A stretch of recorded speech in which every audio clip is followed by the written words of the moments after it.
Dios les bendiga ricamente a todos los que nos sintonizan y nos escuchan a través de este medio de redes que es el YouTube. Hoy queremos compartir con ustedes una prédica o enseñanza prédica. Y yo creo que usted me acompañe al Evangelio según San Marcos, capítulo 4. Vamos a estar leyendo el versículo 18 al 19. Reitero, Marcos capítulo 4, del versículo 18 al 19. Es un pasaje muy conocido, la parábola del sembrador, pero nos vamos a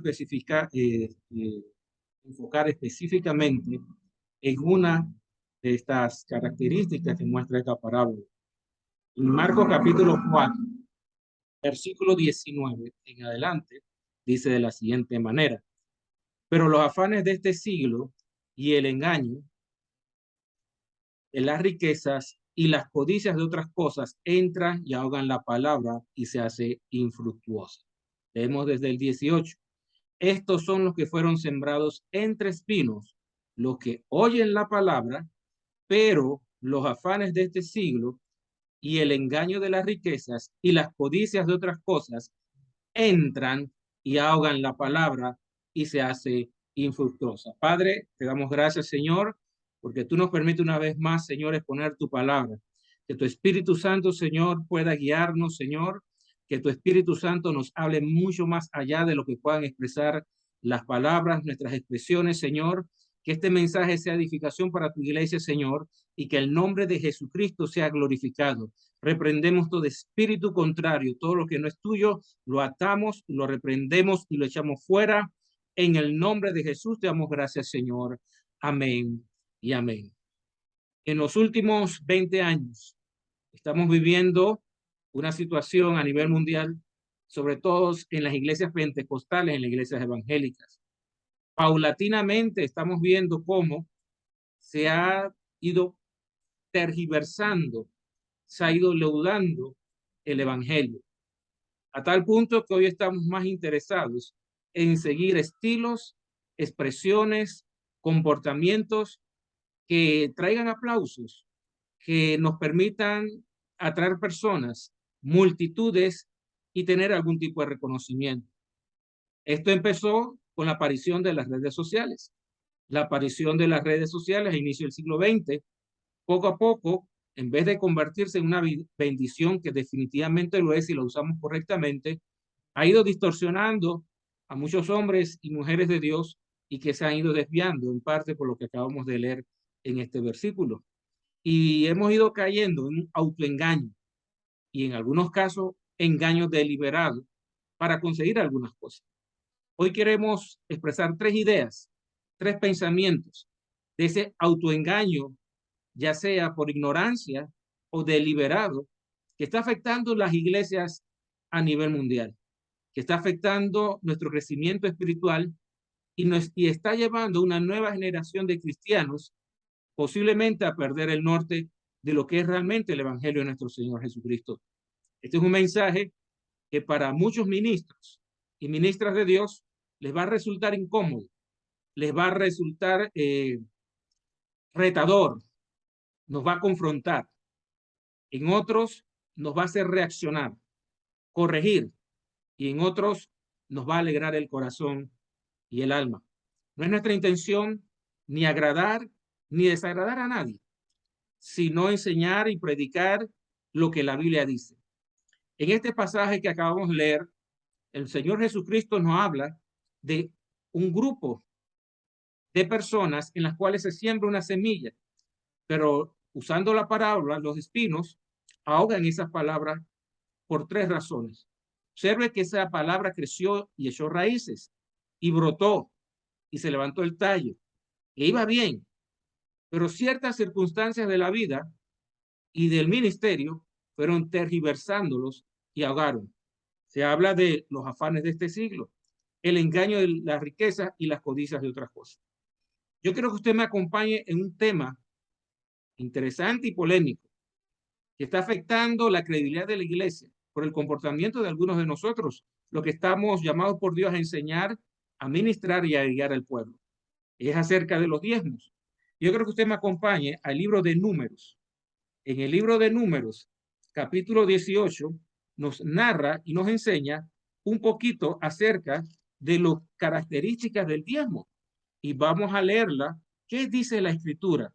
Pero de una forma completa, una forma que nos permita a nosotros entender el concepto bíblico en general de lo que son los diezmos. En primer lugar, en Números capítulo 18, del versículo 20 en adelante, la palabra nos dice de la siguiente manera. Y Jehová dijo a Aarón, de la tierra de ellos no tendrás heredad, ni entre ellos tendrás parte. Yo soy tu parte y tu heredad en medio de los hijos de Israel. He aquí yo he dado a los hijos de Leví todos los diezmos en Israel por heredad, por su ministerio, por cuanto ellos sirven en el ministerio del tabernáculo de reunión. O sea, Dios es el que otorga a los que predican, a los que ministran, el uso de los diezmos para su sustentamiento. Puede que usted que está viendo en este momento, me está escuchando, se incomode, no le guste, pero es lo que la Biblia dice. Es una parte de lo que la Biblia dice. Pero si nosotros nos vamos en este momento a 1 Corintios, en 1 Corintios nos habla también para que veamos que también en el Nuevo Testamento sigue esa orden establecida por el Señor Jesucristo desde la antigüedad. Dice de la siguiente manera, 1 Corintios capítulo 9, el apóstol Pablo nos dice en los versículos 13 y 14 de la siguiente manera. ¿No sabéis que los que trabajan en las cosas sagradas comen del templo y los que sirven al altar del altar participan?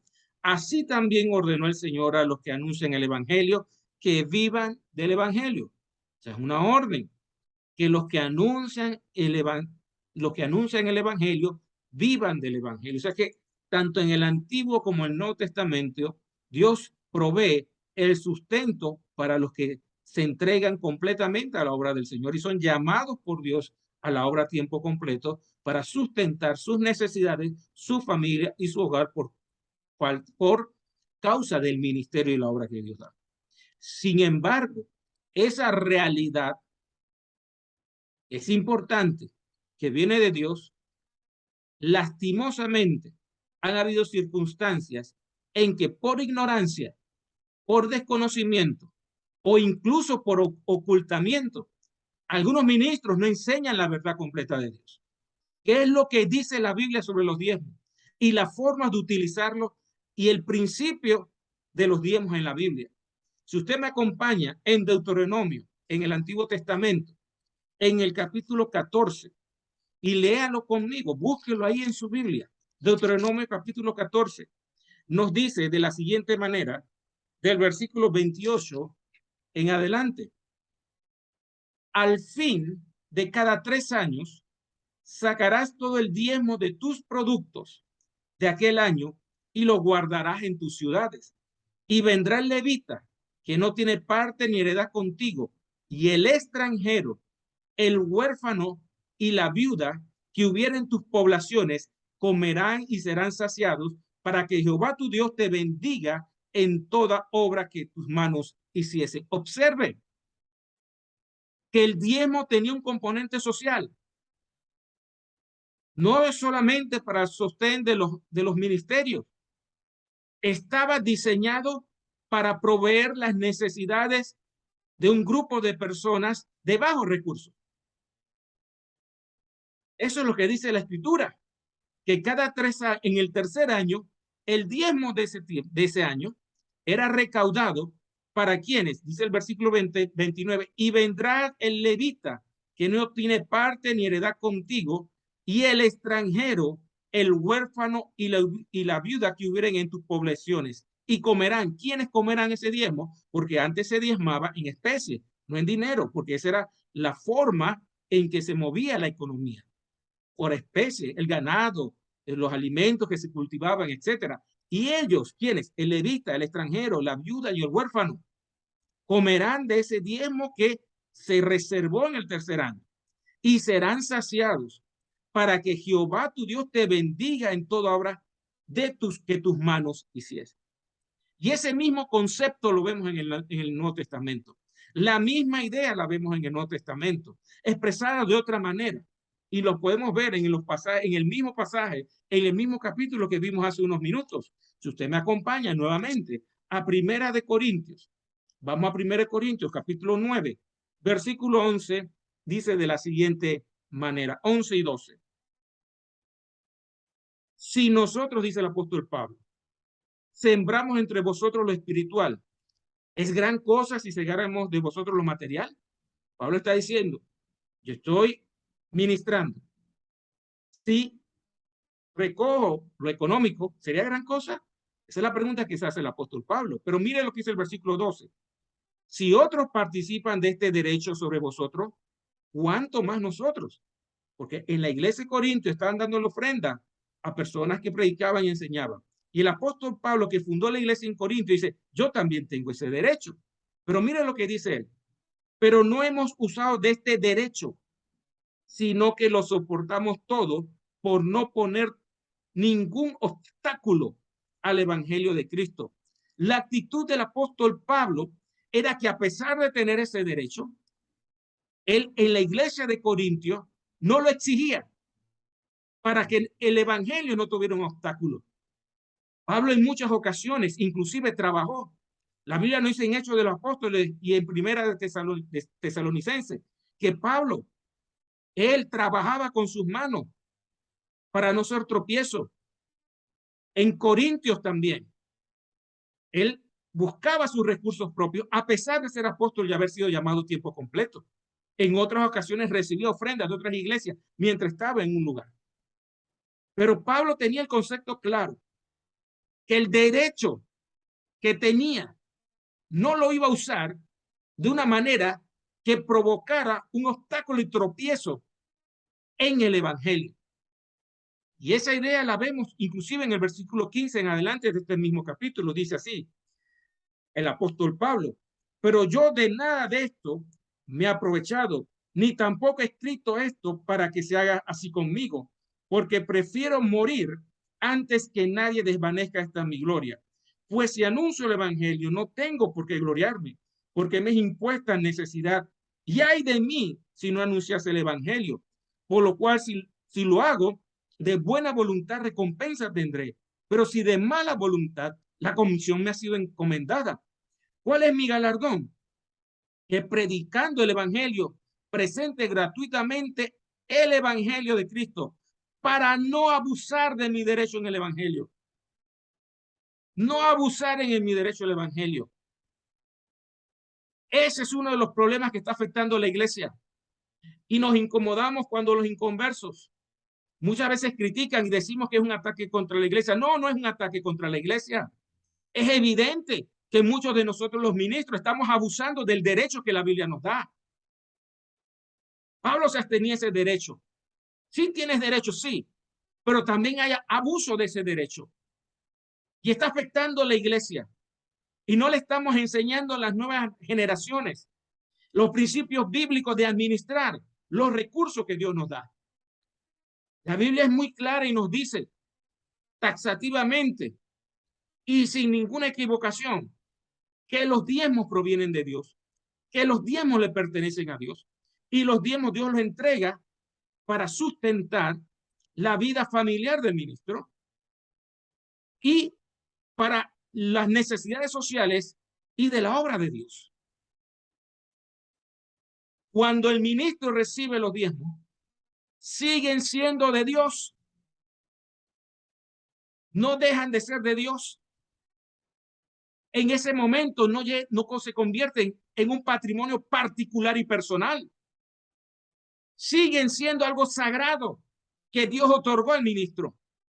El problema hoy en día que muchos de nosotros consideramos que cuando recibimos un diezmo, recibimos una ofrenda, conforme a lo que dice la Biblia, podemos hacer como nos da la gana con ese diezmo. Y no es cierto.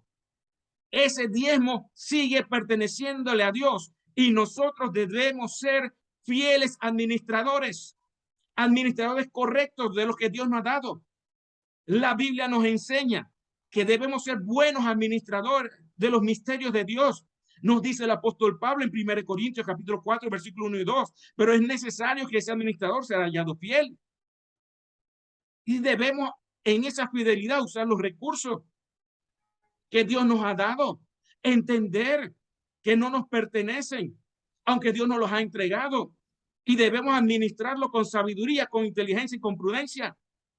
Viene a mi memoria el comentario de un coordinador de las campañas de ese evangelista de las décadas de los 80, 90, allí Ávila, que está en la presencia del Señor, que tenía un salario de $1,200 y el equipo, para honrarlo, quería aumentarle el salario a 1,500 y él se negó. Él decía, con 1,200 yo tengo cubiertas todas mis necesidades, lo que necesito. Pero el equipo continuaba y le aumentaron los $1,500. ¿Qué hizo Gigi Ávila? Aceptó los $1,500, pero esos $300 adicionales lo devolvía a la ofrenda. Mire la calidad de hombre. Mire la calidad de ejemplo de ética, de moral cristiana, de este gran hombre de Dios.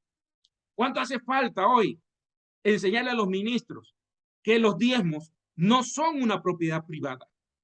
Y cuando nosotros aprendamos a entender que los diezmos y la ofrenda y los recursos económicos son recursos públicos, donde cientos o miles de personas aportan con sacrificio por amor a Dios, a la obra y obviamente al ministro.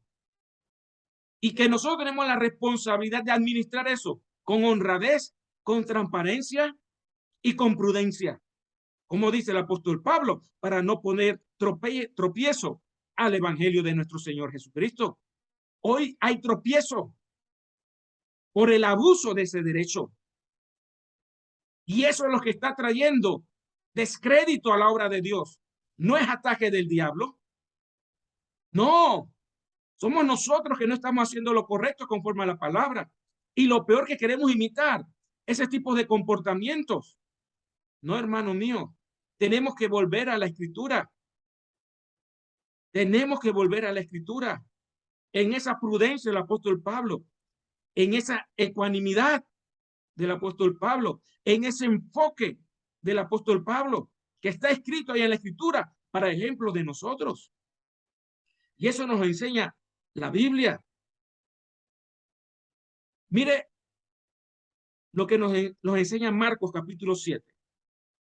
Marcos versículo 7. Capítulo 7, perdón. Evangelio según San Marcos, capítulo 7. Y acompáñenme a la Escritura. Hablando Jesús a los fariseos. Mire lo que les dice. Vamos a leer del versículo 9 en adelante. Les decía también, hablando Jesús a los fariseos, bien invalidáis el mandamiento de Dios para guardar vuestra tradición. Porque Moisés dijo, honra a tu padre y a tu madre. Y el que maldiga al padre o a la madre muera irremisiblemente. Pero vosotros decís, basta que diga un hombre al padre o a la madre, es corbán, que quiere decir mi ofrenda a Dios, todo aquello con que pudiera ayudarte. Y no le dejáis hacer más por su padre o por su madre, invalidando la palabra de Dios con vuestra tradición, que habéis transmitido, y muchas cosas semejantes hacéis como estas. Es lo que nos dice la Escritura. Jesucristo confrontando a los fariseos. Los fariseos que amaban el dinero estaban utilizando un principio bíblico, dar a Dios. Observe bien esto. Un principio bíblico que hay que dar a Dios. Pero utilizando ese principio bíblico, estaban quebrando otros principios bíblicos. Porque le estaban diciendo a las personas, tú tienes que cumplir el principio bíblico de dar a Dios. No, es que esto que yo tengo, que me estás pidiendo para ayudar a la obra de Dios, es para mis padres que también tienen necesidad. ¿Qué le decían los fariseos? No. Eso no. La Biblia dice que esa es ofrenda a Dios. Y tienes que poner a Dios en primer lugar. Y como tienes que poner a Dios en primer lugar, no puedes darle eso a tu padre, a tu madre. Tienes que ofrendar.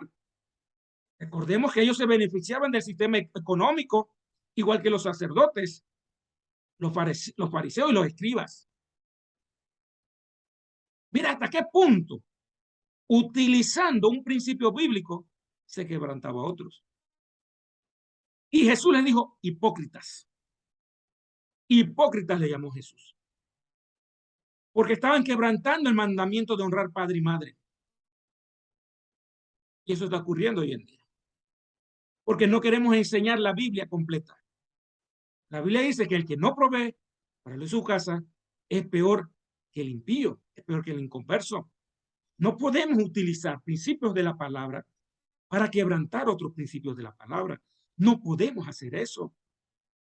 Iglesia, eso nos lleva al segundo punto. Cuando codiciamos cosas, las justificamos con principios de la palabra, quebrantando otros principios.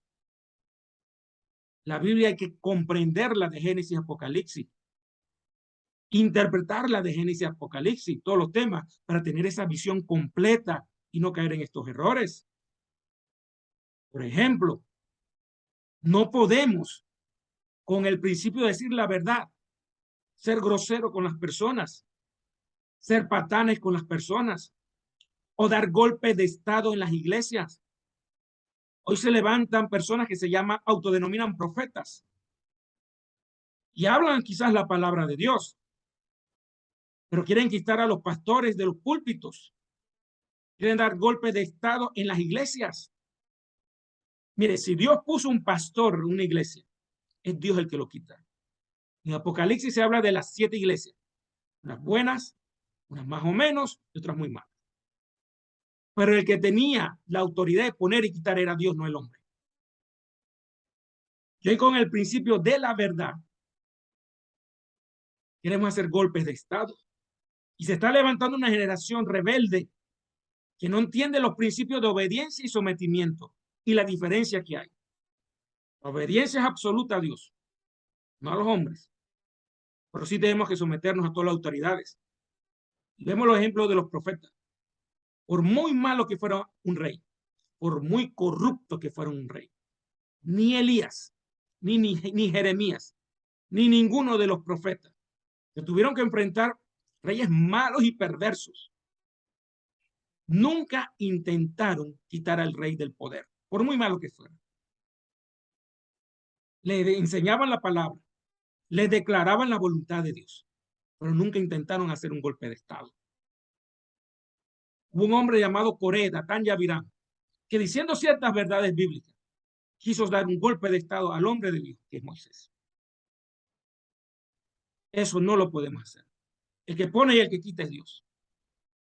Tenemos que tener la paciencia, la sabiduría, el corazón de Dios como el que tenía David. Que a pesar que Dios había desechado a Saúl y sabía que él era el que Dios había escogido, nunca intentó darle un golpe de estado a Saúl. Le perdonó inclusive 2 veces la vida, porque entendía los principios de Dios. La verdad no la podemos utilizar para quebrantar otros principios de Dios. No es posible.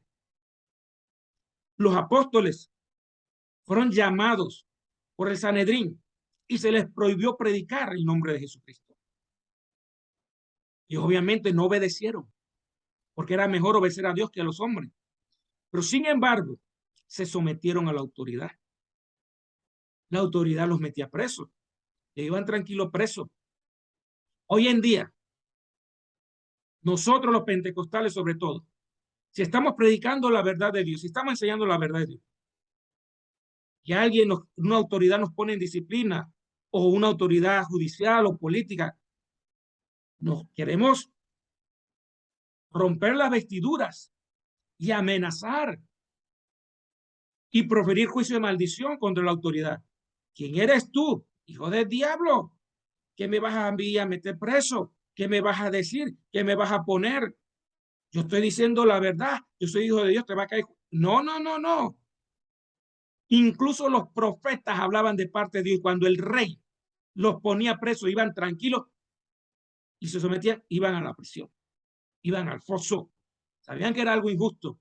Oraban a Dios, sí, pero no se rebelaban contra la autoridad. Se sometían a la autoridad, pero declaraban la verdad de Dios. No le estamos enseñando a las nuevas generaciones esos principios. Y mucha gente entonces codicia primero el amor el engaño de las riquezas. Está ahogando la palabra, como leímos en Marcos al inicio. Está ahogando la palabra. Se está distorsionando el evangelio. Y le estamos enseñando a las nuevas generaciones algo que no es evangelio. La codicia de otras cosas. Codiciamos ministerio, codiciamos dinero, codiciamos fama, codiciamos esto. Y utilizamos pasajes de la Biblia aislados, principios de la Biblia para justificar nuestra codicia personal. Y eso está ahogando la palabra, y al ahogarse la palabra está destruyendo las iglesias, está destruyendo los ministerios. Y tenemos que enseñarle a las nuevas generaciones lo que es el evangelio. Tenemos que volver a ese evangelio básico, sencillo, bíblico, cristocéntrico. Tenemos que volver a ese evangelio. Hoy las nuevas generaciones de cristianos se están dejando llevar por muchas cosas, por la fama, reconocimiento, por la fortuna. Y ojo, las riquezas no son malas. Lo malo es quebrantar los principios de Dios para adquirir riqueza. La fama no es mala. Jesús lo seguían multitudes y su fama se extendía. El problema hoy es que estamos buscando fama y que nos sigan multitudes, pero estamos quebrantando la palabra, algunos principios bíblicos, y lo que es peor, queremos justificarlo con otros principios bíblicos, así como hacían los fariseos, que le decían a las personas, no, esto es dinero que tú tienes para ayudar a tus padres, no ayuda a tus padres. Eso es corbán, eso ofrenda a Dios, llévatelo allá. Y estaban usando un principio bíblico que hay que dar a Dios, pero estaban quebrantando otros principios bíblicos. Son cosas que tenemos que enseñarles a las nuevas generaciones. Tenemos que hablarle a los ministros para que nosotros nos corrijamos, tengamos un sentido de analizarnos, de examinarnos nosotros mismos conforme a la verdad de la palabra, hacer los ajustes y los cambios que tengamos que hacer y dejemos de echarle la culpa al diablo y a las personas o al mundo que nos está atacando. No, el mundo está viendo algo que no está bien en la iglesia. Porque estamos dejando que cosas entren y ahoguen la palabra en las congregaciones y en los ministerios. Tenemos que volver a la palabra. Tenemos que enseñar el evangelio correcto nuevamente a las generaciones. Es nuestra responsabilidad que Dios ha puesto en nuestras manos. Son cosas que debemos conocer. Son cosas que debemos entender y enseñar. Y en tercer lugar, podemos hablar de otro elemento que está ahogando la palabra.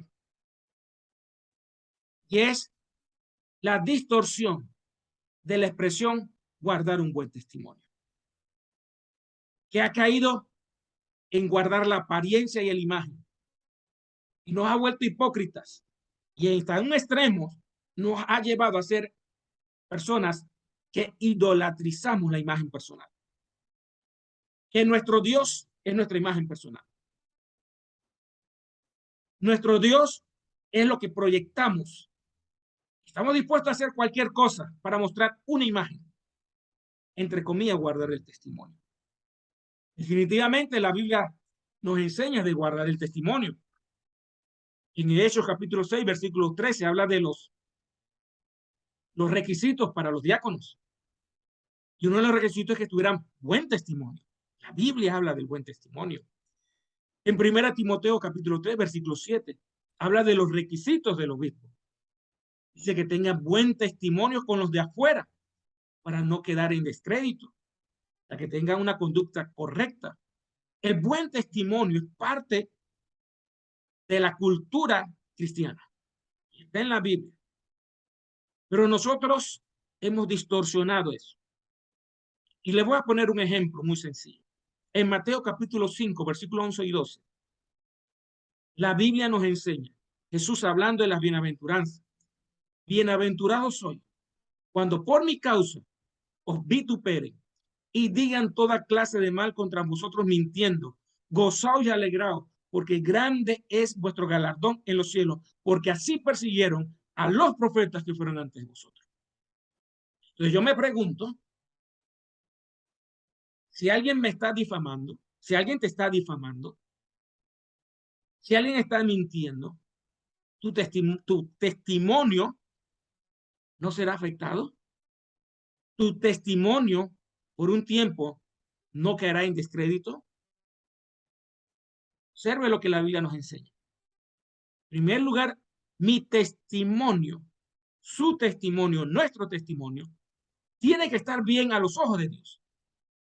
Eso es lo básico, lo principal, independientemente de lo que las personas piensen.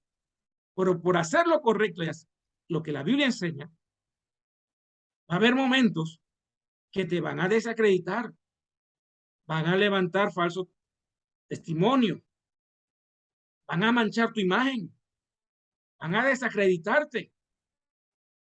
¿Qué vas a hacer? ¿Someterte a Dios o perder el tiempo peleando contra las personas que te desacreditan? Si no tenemos la capacidad de obviar eso, nos vamos a pasar toda nuestra vida ministerial peleando por guardar nuestra imagen.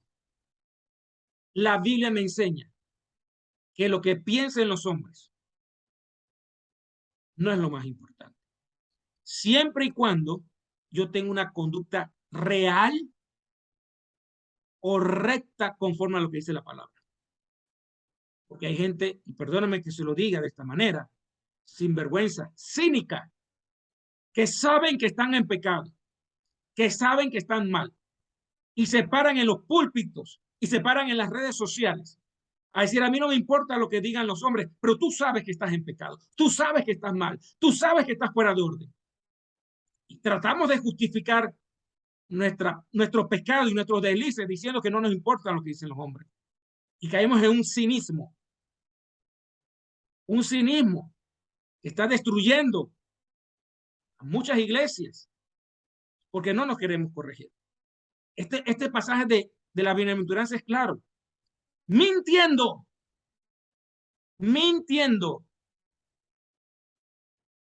No puedo desenfocarme tratando de defender mi imagen por una persona que está mintiendo. Tengo que enfocarme en seguir predicando lo que Dios dice, en seguir enseñando lo que Dios dice. Y eso va a traer bendición, tarde o temprano. Y la Biblia nos da muchos ejemplos de eso. A José le destruyeron el testimonio. Imagínense que José sea un empleado de una empresa, de un ministro de X país, y la esposa del ministro acusa a ese empleado de haberla querido violar, y salen en los noticieros de televisión, y salen en los periódicos, que el empleado de confianza del ministro tal quiso abusar sexualmente de la esposa del ministro, y la esposa del ministro sacó la ropa y la mostró como evidencia. ¿Qué pensaría usted? ¿Qué pensaría yo? ¿Qué pensaríamos nosotros? Mira, lo ve. La mujer tiene la evidencia. ¿Cómo llegó esa ropa a la cama de ella? ¡Wow! Eso tiene que ser verdad. Le destruyeron el testimonio a José. Sí. Pero la Biblia dice, pero Dios estaba con José. Y fue a la cárcel, injustamente. Y estuvo años en la cárcel. Pero de ahí Dios lo llevó a ser el segundo hombre más poderoso de aquel entonces. El segundo después de Faraón. El imperio que había en ese entonces. Observen, le destruyeron su testimonio. Job, circunstancias que vivió. Conocemos la historia de Job. Y sus amigos vinieron. Y al ver toda la tragedia que había habido Job, ¿qué le decían? Job, esto te vino porque tú pecaste. No hay otra explicación. Tienes que arrepentirte. Pero Job mantuvo su integridad. Pero eso es lo que ellos pensaban por lo que estaba pasando. Su imagen fue afectada por el ataque. Pero él mantuvo su integridad delante de Dios. ¿Y qué vamos a decir de David? David, este prohombre de Dios, fue acusado de traidor por Saúl. Saúl confabuló a su equipo contra David, manipuló, le llamaban traidor. David tuvo que exiliarse, irse a otro país, hacerse loco, dejar que la saliva corriera por su barba cuando se va exiliado a otro país. Lo desacreditaron totalmente, el líder. Pero aún así, David no se fue contra el líder. Hubo temor de Dios. Y Dios lo honró y lo puso como rey. Pero el ejemplo que más me llama la atención, ejemplo de María, la madre de nuestro Señor Jesucristo. La Biblia dice que José la quiso dejar secretamente porque ya se le veía el embarazo. Y obviamente, él no había tenido intimidad con ella. Y viene un ángel y le revela a José, no, tienes que casarse con ella, y le explica la situación. María obedece a Dios. Y miren lo que le ocurre por obedecer a Dios, a María. Poco más de 30 años después, los fariseos investigan la circunstancia del nacimiento de Jesús. Y cuando Jesús le está hablando, ellos le dicen, nosotros no somos hijos de fornicación. ¿Qué le estaban diciendo a Jesús? Que Jesús era producto de una relación inmoral. Porque investigaron y en el pueblo donde vivía María, la gente se dio cuenta que estaba embarazada y no era de José. Entonces, María, por obedecer a Dios, vivió con el estigma de que había cometido un acto de inmoralidad. Y ese estigma le duró toda su vida, a tal punto que los fariseos investigaron y sabían el bochinche, por decirlo de alguna manera, que María había quedado embarazada antes de casarse y que ese hijo no era de José. Y por eso los fariseos le sueltan esa a Jesús, nosotros no somos hijos de fornicación. O sea que María, por obedecer a Dios, su imagen fue destruida. Quizás toda su vida. ¿Estamos dispuestos nosotros por obedecer a Dios que eso nos ocurre en nuestra vida? ¿O la idolatría de nuestra imagen es más poderosa? Hoy en día, esa codicia de proyectar una imagen para influenciar a los demás, para tener fama, para lograr cosas, está afectando muchos ministerios. Hoy en día estamos más preocupados por ocultar nuestros pecados y barrer debajo de la alfombra nuestras imperfecciones, nuestros errores, y proyectar una imagen delante de los hombres. Y eso estaba ocurriendo. Yo quiero que usted me acompañe a Mateo capítulo 23. Rápidamente, Mateo capítulo 23. Y mire lo que la Biblia, cómo Jesús habla. Cuando comenzamos a poner más importancia a nuestra imagen, estamos dispuestos a quebrantar la palabra, a mentir, a hacer lo que sea para proyectar una imagen delante de los demás. Mateo capítulo 23, versículo 27. Dice de la siguiente manera: ay de vosotros, escribas y fariseos hipócritas, porque sois semejantes a sepulcros blanqueados, que por fuera a la verdad se muestran hermosos, mas por dentro están llenos de huesos de muertos y de toda inmundicia. Así también vosotros por fuera a la verdad os mostráis justos delante de los hombres, pero por dentro estáis llenos de hipocresía e iniquidad. ¿Por qué llega a ese punto? Porque es más importante la imagen que la integridad. No estamos dispuestos a que nuestra imagen sea comprometida como la de José. José, por guardar su integridad, su imagen fue destruida. David, guardando su integridad, su imagen fue destruida. Job, guardando su integridad, su imagen fue destruida. María, obedeciendo a Dios, su imagen fue destruida. Pero no queremos eso, porque tenemos una idolatría yo al ego. No. Yo no. Preferimos quebrantar la palabra con tal de que eso nos mantenga una imagen delante de los hombres. Y viene el Espíritu Santo, viene Dios a través de circunstancias o personas y muestra y saca a la luz las cosas. ¿Y qué decimos? Es que me están dañando el testimonio. No. Nadie te está dañando el testimonio. Es Dios, el Espíritu Santo, a través de personas y circunstancias y a través de la palabra nos está confrontando para que cambiemos y no nos volvamos sepulcros blanqueados como los fariseos. Dios no quiere eso para nuestra vida. Dios no quiere eso. Dios quiere que tengamos integridad, que estemos dispuestos a pagar el precio de hacer lo correcto, aunque eso signifique que nuestra imagen sea deteriorada. ¿Estaremos dispuestos a hacer eso? Si nuestra imagen se convierte en nuestro Dios, la palabra se va a ahogar. Y hoy estamos viendo muchos cristianos que la palabra de Dios está siendo ahogada en su vida. Ministerios, iglesias. ¿Por qué? Por el amor a las riquezas, por administrar más los recursos de Dios que has puesto en nuestras manos. Porque estamos haciendo cosas que no agradan a Dios. Porque tenemos otros intereses. Porque tenemos otras ideas. Porque hemos aprendido mal. O si aprendimos bien, lo queremos ocultar. O queremos que la gente no se dé cuenta. Queremos usar pasajes de la Escritura para justificarnos en nuestras intenciones personales. Para manipular, para lograr cosas. Y la idolatría es nuestra imagen personal. Está ahogando la palabra. No dejemos que estas cosas ahoguen la palabra. Zafémonos de estas cosas. Volvámonos a Dios. Hagamos un cambio de conducta. Dios nos confronta con la palabra porque nos ama, porque quiere que mantengamos la línea correcta, porque nos está haciendo responsables de las almas, los ministros, los siervos, las siervas. Póngase el título que usted quiera. Nuestra prioridad son las almas. Formar esas almas, proteger esas almas, cuidar esas almas. Nuestra prioridad no es enriquecernos.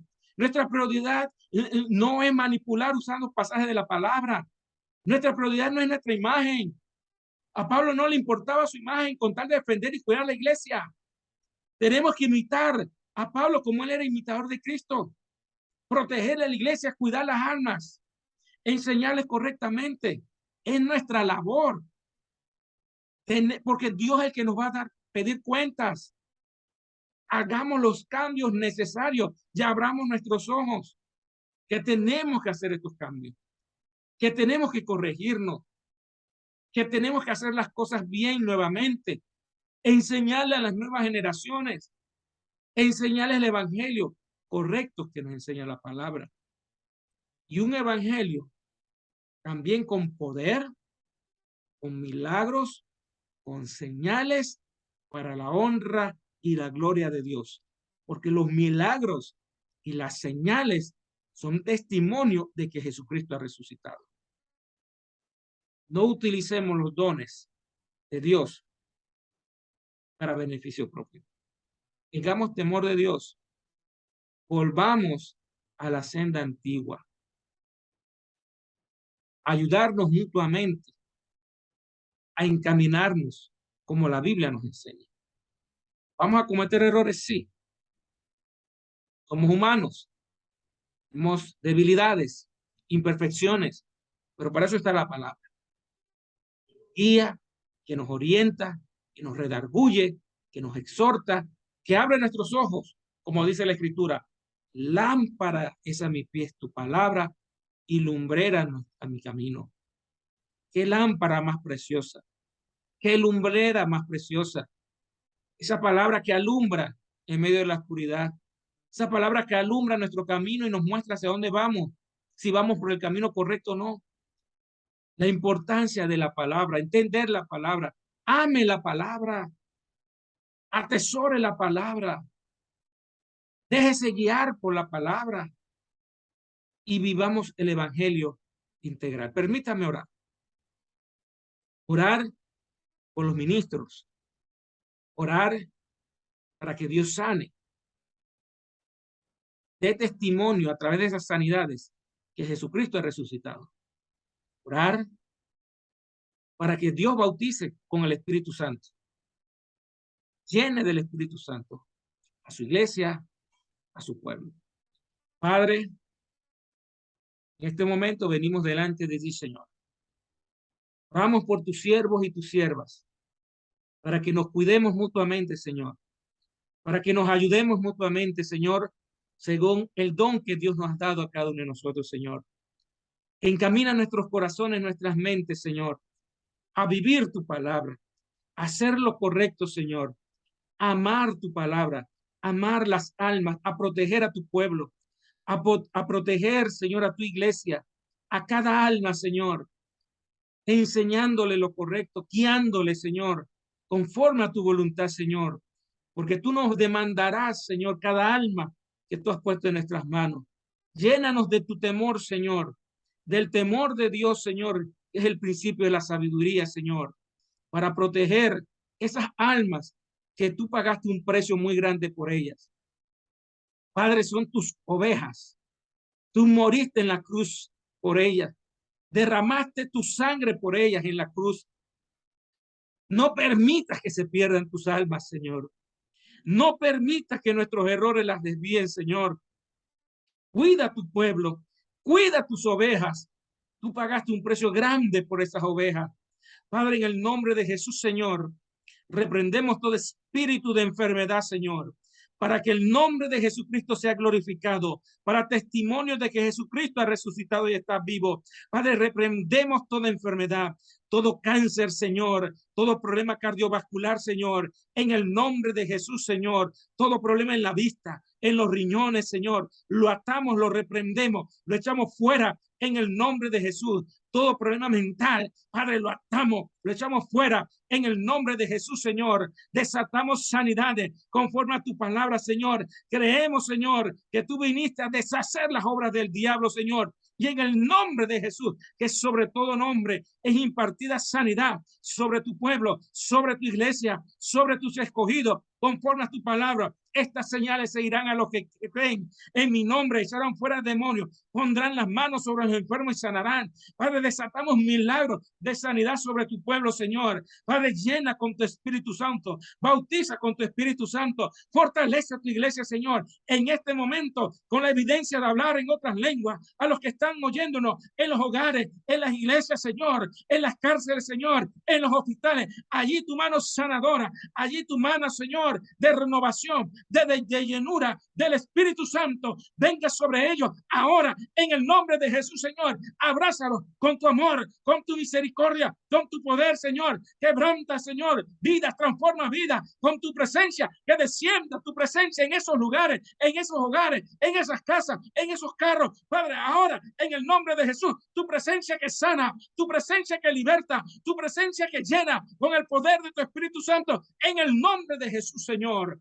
Y a ti sea, Padre, toda la gloria, toda la honra y toda la alabanza en el nombre de Jesús. Te damos gracias, Señor. Amén y amén. Dios les bendiga ricamente.